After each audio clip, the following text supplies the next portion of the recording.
Hello guys, मैं Rituraj you visa consultancy से अनु ma'am के साथ हमेशा की तरह आप सबका वेलकम करते हैं यू वीज़ा कंसल्टेंसी में। और बिल्कुल गुड न्यूज़ के साथ शुरुआत करेंगे आज।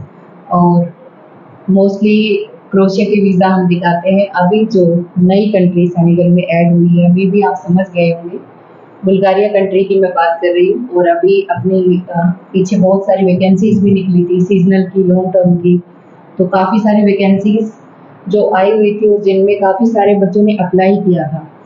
तो किसी के सबमिशन हो चुके थे, किसी के अभी पेंडिंग है, किसी के अपॉइंटमेंट्स अभी चल रही है, तो सब फ्लो में है। तो उससे पहले हमें जो सीजनल का एक हमने पहले भी दिखाया था आपको, 4 वीज़ा रिसीव हुए हमें सीजनल के, बट वो हम अनबॉक्सिंग वगैरह नहीं कर पाए थे क्योंकि वही एजेंट्स के बच्चे होते हैं, उनको नहीं कर पाते हम रिवील। एंड सेम ऐसे ही हम अभी जो अपने डायरेक्ट जो कैंडिडेट्स हैं, हम उनकी आपको अनबॉक्सिंग करते हुए बुल्गारिया की वीज़ा दिखाएंगे।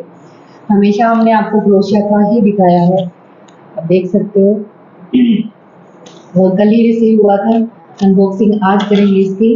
एंड ये मैम आगे डिटेल भी देंगे। बिल्कुल बिल्कुल, ये सीजनल वीज़ा है जिसके अभी अपने को वीज़ा रिसीव शुरू हो गए हैं। ये मान लो कि रिसीव तो काफ़ी टाइम से हो रहे हैं, बट अभी ये बोल सकते हो फ्लो काफ़ी अच्छा बढ़ रहा है। अभी लगातार अपने को वीज़ाज मिलेंगे। अगर आपको भी इसमें अप्लाई करना है तो कुछ ही वैकेंसीज है जो अभी आने वाली हैं, बाकी मोस्ट वैकेंसीज फुल हो चुकी हैं क्योंकि अप्रैल में सीजन स्टार्ट हो जाता है। अप्रैल में वीज़ा स्टार्ट हो जाते हैं और मई में सीजन स्टार्ट हो जाते हैं। ये देखो, बुल्गारिया का अपना सीजनल का वीज़ा है जो अपना डायरेक्ट कैंडिडेट का है। और मैं आपको सचिन जी कॉन्ग्रेचुलेशन बोलूँगी, बहुत बहुत आपको बधाई दूँगी आपके फ्यूचर के लिए जो आपको सक्सेस मिली है। और नज़दीक से नहीं दिखा पाएंगे, आप देख लीजिए, जस्ट इतना ही दिखाएंगे क्योंकि जैसे पीछे हमारा चैनल का थोड़ा प्रॉब्लम हुआ था, रिमूव कर दिया गया था कि आइडेंटिटी वगैरह या जो भी होता है अपना आइडेंटिटी डॉक्यूमेंट्स नहीं दिखा सकते, तो इस वजह से हम जस्ट आपको बता रहे हैं, आपको थोड़ा बहुत शो कर रहे हैं। तो मैं सचिन जी को कॉन्ग्रेचुलेशन बोलना चाहूँगी, इनका एग्रीकल्चर में वीज़ा लगा है सीजनल जोन के अंदर। और सीजनल में क्या क्या कुछ कैसे बेनिफिट्स मिलते हैं वो भी वन बाय वन मैम आपके साथ शेयर करेंगे। सबसे पहले कि बुल्गारिया की सीजनल जॉब का क्या प्रोसेस होता है, कितने टाइम का यहाँ से वीज़ा मिलके जाता है, आगे कितना एक्सटेंड होता है, क्या सिस्टम रहता है, वो सब वन बाय वन मैम आपके साथ डिस्कस करेंगे। जी मैम, जो सीजनल वीज़ा होता है इसकी सबसे अच्छी खासियत तो ये है कि ये जल्दी आ जाता है। अगर लॉन्ग टर्म में जाते हैं हम तो 4 से 5 महीने आराम से चले जाते हैं, बट जो सीजनल है उसका वीज़ा भी जल्दी मिल जाता है और अपॉइंटमेंट वाला भी बहुत ज़्यादा इशू नहीं है। वो भी ये लगभग मैम कितने दिन में हुआ है बीएफएस में? जैसे ये 30 डेज में रिसीव हुआ है अभी।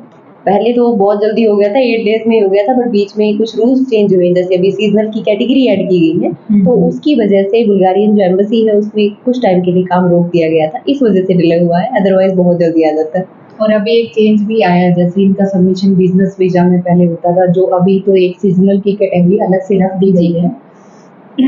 तो अपॉइंटमेंट के अंदर सीजनल का भी डायरेक्ट अपना सीजनल का ही अपॉइंटमेंट होगा। तो ये भी थोड़ा चेंज आया है, जैसे ही सेनेगल में ऐड हुआ है, चेंजेस आते रहेंगे। और जो स्टार्टिंग के जैसे मंथ है उसमें वीज़ा बिल्कुल जैसे क्रोशिया के आए थे सेनेगल में ऐड होती, सेम वैसे ही बुल्गारिया के भी अच्छे रिजल्ट निकल गए। अच्छे क्या, 100% रिजल्ट निकल गए। बिल्कुल मैम, अभी नया नया ऐड हुआ है तो इस वजह से आपको भी पता है कि काफ़ी अच्छा रेशो रहने वाला है कुछ टाइम तक। देन नेक्स्ट इसकी बेनिफिट की और बात कर लेते हैं, क्योंकि इसके अंदर आपको जल्दी वीज़ा मिल जाता है, बट वो वीज़ा कितने टाइम का होता है? आपने देखा होगा कि वीज़ा होता है वो 30 डेज़ का होता है, 45 डेज़ का होता है, बट अभी जो ये सीजनल वाला वीज़ा मिलेगा आपको वो 3 मंथ्स की स्टैंपिंग के साथ मिलेगा। वहाँ जाने के बाद में अगर आप किसी से साथ लेके जाते हैं तो आपको 9 मंथ्स तक एक्सटेंड हो जाता है। ये भी इसका अच्छा सा बेनिफिट है। अगर काम आपका अच्छा लगता है, पसंद आता है, तो एम्प्लॉयर उसको आगे भी एक्सटेंड कर देते हैं। बिल्कुल। तो जैसा कि मैम ने और सैलरी वगैरह भी थोड़ा सा डिस्कस कर दीजिए, क्या सैलरी रहती है, क्या आगे ऑप्शंस होते हैं? बिल्कुल, 800 टू 900 यूरोस बेसिक सैलरी रहती है आपकी, जो अभी करंटली चल रही है बुल्गारिया के अंदर। और इसके साथ में एक बेनिफिट और भी है, जैसे सीजन खत्म हो जाता है उसके बाद में बोलते हैं कि हमें आगे काम नहीं मिलेगा, जॉब नहीं मिलेगी, तो ऐसा कुछ नहीं है। क्रोशिया के अंदर भी सीजन खत्म होने के बाद में उनके पास में प्रॉपर टाइम होता है ताकि वो न्यू जॉब सर्च कर सकें। इवन बुल्गारियन कंपनीज हैं वो आपको परमिशन लेटर भी देती हैं कि आप दूसरी कंपनी में जाके काम कर सकते हैं, तो ये भी इसका बेनिफिट रहने वाला है। बिल्कुल, तो बुल्गारिया की अभी सीज़नल की काफ़ी सारी वैकेंसीज़ तो निकल चुकी हैं। अभी अगर कोई आएगी तो बहुत ही रेयर आएगी क्योंकि एक सीज़न होता है। जी उस मैम। टाइम में जितने कैंडिडेट्स अप्लाई कर सकते हैं, वो एक लिमिट में ही टाइम पीरियड मिलता है आपको अप्लाई करने के लिए। हाँ, अभी लॉन्ग टर्म के लिए 4 वैकेंसीज अभी पेंडिंग हैं, जो कि सीज़न के थ्रू आपको हायर करके और वहाँ जाने के बाद में फुल टाइम 3 इयर्स का परमिट प्रोवाइड करवाएँगे, जो कि है ग्रिल शेफ़। उसके अंदर अगर आप जाना चाहते हैं तो आपकी 900 यूरो से 1000 यूरोज़ तक बेसिक सैलरी रहने वाली है। अगर आप इंटरेस्टेड हैं, आपको काम आता है, तो आप जल्दी से जल्दी अप्लाई कीजिए। और लॉन्ग टर्म के लिए भी वैकेंसीज़ अभी अपने पास चल रही है और भी आएगी। लेकिन उसका एम्बेसी के अंदर अपॉइंटमेंट होगा। थोड़ा एम्बेसी के अंदर जो अपॉइंटमेंट होता है वो हार्डली मिलता है थोड़ा-सा, बिल्कुल। बट वो भी हो जाएगा। तो बुल्गारिया के लिए जो भी इंटरेस्टेड कैंडिडेट है मैं उनको बोलना चाहूँगी, प्रोसेस से थोड़ा-सा हट के क्योंकि उधर थोड़ा-सा रूल अभी टाइट है। तो उससे अगर आप सेनेगल में ही जाना चाहते हो तो आप बुल्गारिया को चूज़ कीजिए क्योंकि अगर आपके पास ऑप्शंस अवेलेबल है 100% वीज़ा सिक्योरिटी के साथ तो आपको और बिल्कुल वो भी जल्दी मिल जाएगा। बिल्कुल, तो आपको बुल्गारिया चूज़ करना चाहिए, मेरा यही एडवाइस रहेगा आप सबसे। एंड अभी जो हम नेक्स्ट कंट्री की बात करेंगे वो सिंगापुर सिंगापुर का है। है और सिंगापुर के लिए भी काफ़ी सारे कैंडिडेट्स वेट करते हैं एस पास के लिए क्योंकि जो टीपी होता है वो थोड़े टाइम का होता है, उसके लिए थोड़ा कम इंटरेस्ट होता है। लेकिन जो एस पास होता है उसके लिए मोस्ट ऑफ कैंडिडेट वेट करते हैं कि उसमें एस पास क्योंकि एक लॉन्ग टर्म का वीज़ा होता है, सैलरी पैकेज अच्छा होता है। तो ऐसे ही अपने पास सिंगापुर की वैकेंसीज़ आई हुई है। अगर कोई इंटरेस्टेड है तो आपको डिटेल में मैम वन बाय वन वही सारी चीज़ें बताएँगे कि कौन-सी वैकेंसीज़ अवेलेबल है, सैलरी क्या रहेगी, क्या उनका जो सिलेक्शन मोड क्या रहेगा। तो एस पास में जितने भी इंटरेस्टेड कैंडिडेट आप अप्लाई कर सकते हो सिंगापुर के लिए और बुल्गारिया का जैसा कि पहले हमने बताया है, तो अभी फ़िलहाल सिंगापुर की क्या वैकेंसीज़ अपने पास आई हुई है, मैम आपके साथ डिस्कस करेंगे। सिंगापुर में अभी जो वैकेंसीज अवेलेबल हैं वो है रेस्टोरेंट हेल्पर की, स्पेशली मैकडॉनल्ड में हेल्पर की रिक्वायरमेंट है और मॉल में भी हेल्पर की रिक्वायरमेंट है। ये एसपास है, 2 ईयर का आपका रहने वाला है। 1700 सिंगापुरी डॉलर्स जो कि आपकी बेसिक सैलरी रहेगी, साथ में कंपनी आपको अकोमोडेशन भी प्रोवाइड करवाएगी। फूड आपका सेल्फ रहने वाला है, तो ये बहुत ही अच्छा ऑप्शन है जिसके अंदर आप अप्लाई कर सकते हो। एंड इवन कॉस्ट भी नॉर्मल ही है, बहुत ज़्यादा हैवी नहीं बोल सकते, हाँ कम भी नहीं बोल सकते। बिल्कुल, एस जी हाँ, पास की मैम लॉन्ग टर्म की थोड़ी कॉस्टली रहती है। बिल्कुल। तो ये वैकेंसीज अभी करंट में अवेलेबल हैं। हाँ, टेम्परेरी एम्प्लॉयमेंट पास जिसके बारे में मैम ने बताया वो भी अभी करंट में अवेलेबल है हमारे पास में, उसकी भी कॉस्ट कम है। अगर आप कम कॉस्ट पे सिंगापुर में जाके वहाँ पे सेटल होना चाहते हैं, तो उसका भी यूज़ कर सकते हैं। जी मैम।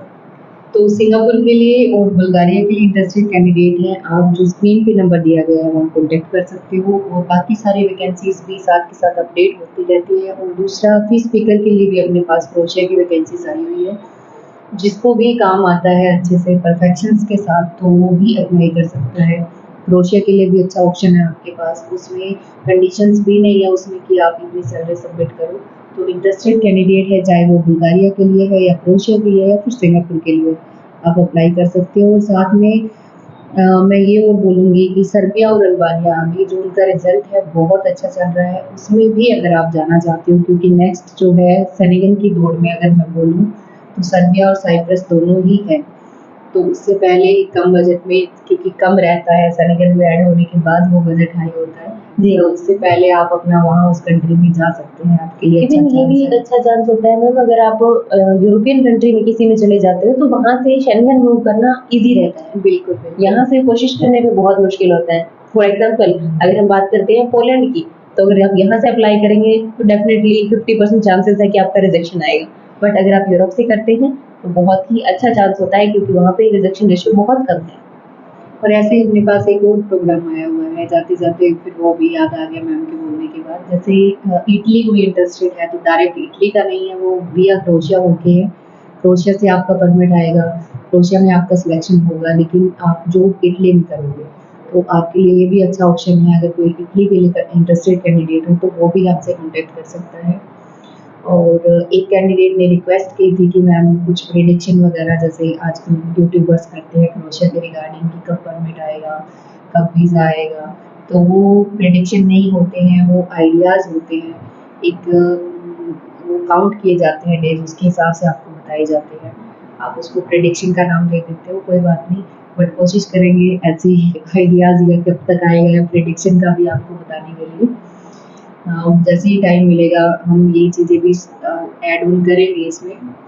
और बाकी EU वीज़ा कंसल्टेंसी से जुड़े रहिए। जो भी आपको आपके कोई भी क्वेश्चन हो, क्वेरी हो, कुछ नहीं जानते हो, कुछ पूछना हो तो आप हमसे कॉन्टैक्ट कर सकते हो। मैं एक चीज़ बोलना चाहूँगी, लाइक शेयर सब्सक्राइब बहुत कम हो गए हैं, तो प्लीज़ थोड़ा-सा टाइम निकालिए हमारे लिए और ये वीडियोज़ देखिए, आपके बेनिफिट के लिए ही बनाते हैं, ताकि आपको ज़्यादा नॉलेज प्रोवाइड करवा सकें।